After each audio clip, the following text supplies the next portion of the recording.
Hello दोस्तों, this is Vishakha Daga coming up with next part of Trouble in India's Neighborhood. This is actually next part. इसका जो first part है वो I have discuss already, और अगर आपको देखना हो तो यहीं पे वीडियो के डिस्क्रिप्शन में लिंक होगा, आप उसे खोल सकते हैं और आप फर्स्ट पार्ट से अपने आप को रूबरू करा सकते हैं.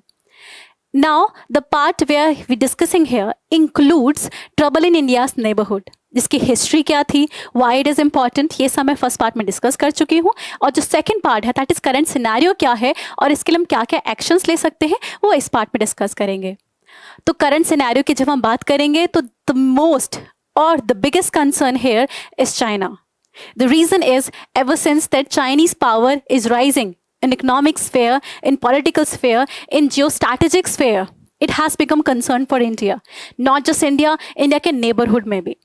India के लिए ज़्यादा बड़ा concern इसलिए हो जाता है because what China is doing is that it is actually building its military bases and power in respective neighborhood of India.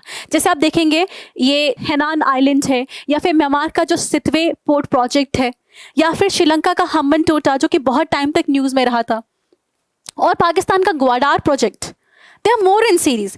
जैसे जिबूती में आप जाएंगे तो जिबूती में भी चाइना में भी एक पॉट बना रखा है. Other countries include Myanmar. Myanmar में आपका कोको आइलैंड भी है. So these all are islands जिसके through China has build a string of pearls around India, and it gives an impression as if somebody has circulated India. Or in case of any war scenario and any conflict between India and China, there is a possibility कि India will be completely surrounded by China. We were not afraid about this before, because before this China was a dominant power in the land. Then India में हमारा control था. In fact, in Indian Ocean हमारी navy power काफ़ी strong थी. To the extent we were not less than China. But ever since then, like ever since in past 5-6 years, even more than that, what has happened is China ने अपनी strength बढ़ा ली है, अपनी military strength बढ़ा ली है, जिसकी वजह से it is a rising concern for India. The next concern in the series is the withdrawal of America from Afghanistan. हमारी navy strong थी, but it has been past 4-5-6 years China की actually military strength along with navy power बढ़ती जा रही है, and this is a troubling news for us. But the story doesn't end here. हमारे troubles और भी बढ़ रहे हैं because America is planning to withdraw from Afghanistan. And Afghanistan is India's neighborhood. अगर अमेरिका withdraw करेगा तो तालिबान strong होगा, और अगर तालिबान strong होगा तो वहाँ का terrorism इंडिया में आएगा. And we are bothered about this. We are also bothered कि अगर ऐसा होता है तो पाकिस्तान की जो strength है या hold है over the Afghanistan वो बढ़ जाएगा. Then what is that India is going to do? Not just this. Our troubles also start from the fact कि recently नेपाल में political turmoil बढ़ने लगा है. Basically देखा जाए तो नेपाल का domestic political turmoil है, but whenever that happen, इसके scapegoat इंडिया बन जाती है. एंटी इंडिया सेंटिमेंट्स बढ़ जाते हैं, चाइना की तरफ फेवरेटिज्म बढ़ जाता है, एंड सब हम सफ़र करते हैं, विच is not good for India. And specially सबसे बड़ी प्रॉब्लम क्या है, अगर नेपाल देखा जाए, श्रीलंका देखा जाए, मालदीव देखा जाए, then there is a division in between the party. कुछ पार्टी एंटी इंडिया होती हैं और कुछ पार्टीज प्रो इंडिया होती हैं. And we wait for pro India party to come into power to the extent कभी कभी ये कंट्री एक्यूज करती है कि इंडिया इलेक्शंस में मैडलिंग करती है या इंडिया इंटरफेयर करती है, which is not good for our image. So this is what India is being accused of. इस सब टर्मोइल में कहीं ना कहीं इंडिया के इंटरेस्ट हर्ट हो जाते हैं, बिकॉज बाद में ये सारी कंट्रीज चाइना के प्रोजेक्ट को आने देती हैं एंड चाइना का इन्फ्लुएंस बढ़ा देती है, जिससे हम ट्रबल में आ जाते हैं. Also most important thing is Pakistan और अनसर्टेन होता जा रहा है, and there is a rising possibility कि इसकी जो होल्ड ओवर द नेशंस बढ़ सकती है, specially Afghanistan case we discussed about. But this was about problems we are facing. But since we never stop there, हम सजेशंस के बारे में भी बात करते हैं. तो आज के सजेशंस पे आ जाते हैं. नॉट टुडे सजेशन इंक्लूड आपको स्टेप बाय स्टेप एक्शंस लेने होंगे. जैसे अब्राहम लिंकन ने कहा था ना कि अगर एनिमी है तो उसको न्यूट्रल बनाओ, न्यूट्रल है तो फ्रेंड बनाओ, फ्रेंड को अलाइज बनाओ.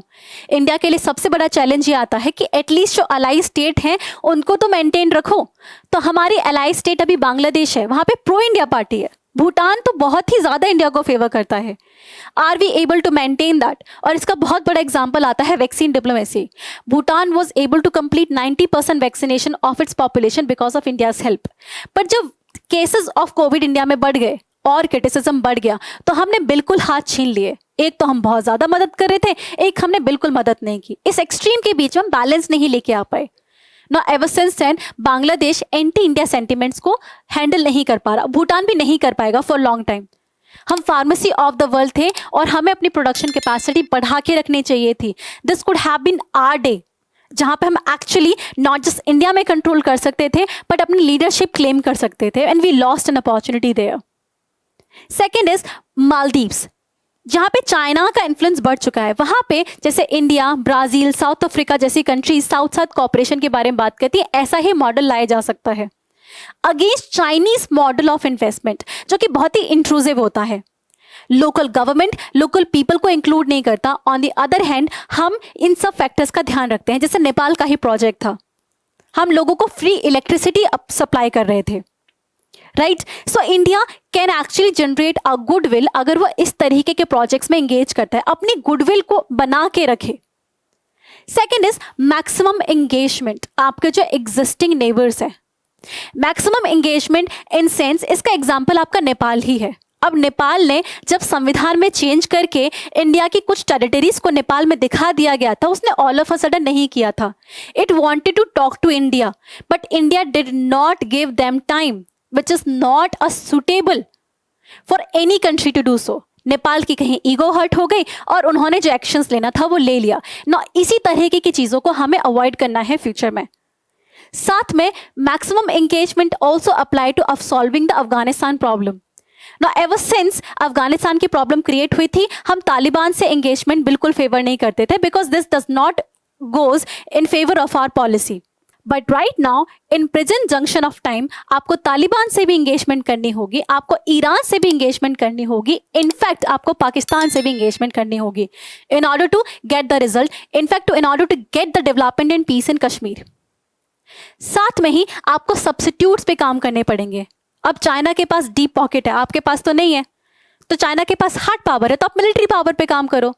We are connected by Hinduism, Buddhism, culture and so many things जिनको हम यूज कर सकते हैं। जैसे प्रोजेक्ट मौसम ही है, which actually try to trace back कि हमारे हिस्टोरिकल कनेक्शंस क्या क्या हैं। इनफैक्ट बहुत अच्छे कनेक्शंस हैं, उनको यूज करके वापस अपने पीपल टू पीपल कॉन्टेक्ट बढ़ाए जा सकते हैं। साथ में बातें सिर्फ हवा में नहीं करनी है, टेंजिबल रिजल्ट होने चाहिए।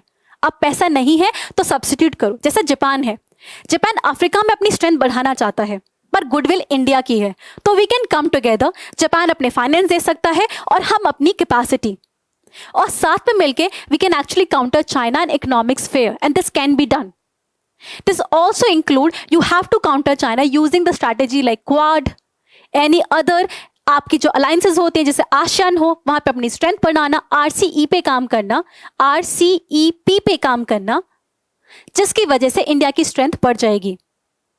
और साथ में the most important but very important is working on real politics, like said bye माकियावेली, कि आपकी जो डिप्लोमेसी है, आपके जो इंटरनेशनल रिलेशनशिप है, they should be based on practical approach. और यहाँ पे practical approach means India should not show favouritism. Please, अगर कोई भी पॉलिटिकल पार्टी इन पावर आती है, despite change in politics, we should be able to maintain good relationship with each of them. Now this is what China does. वो बहुत smart है। अब वो क्या करता है, उसका कॉन्टेक्स्ट स्टेट टू स्टेट होता है, गवर्नमेंट टू गवर्नमेंट नहीं। अब गवर्नमेंट चाहे चेंज हो जाए, मिलिट्री से चाहे सिविलियन क्यों ना आ जाए, उनका एग्रीमेंट वहां रहता है। चाहे श्रीलंका में क्यों ना पॉलिटिकल पार्टी बदल जाए, उनका एंगेजमेंट स्टेट टू स्टेट होता है।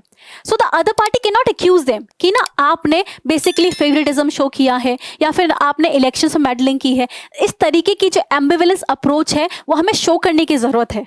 And this is going to be the real politics that is going to be required in India's diplomatic stand, especially in solving the crisis like Afghanistan, जहाँ पे actually political party जाती रही आती रही, but India ने हमेशा अपना contact maintain करके रखा। So Afghanistan is a good example जिसको हम कहीं भी रेप्लिकेट कर सकते हैं। ना if that is the case, आपको ये पूरा का पूरा सेशन बहुत इन्फॉर्मेटिव लगा और आप चाहते हैं कि आई टीच यू मोर, तो you can comment in the comment section कौन सा topic I can bring so that I can help you.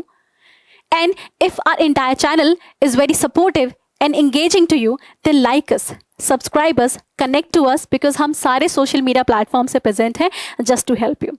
Thank you so much.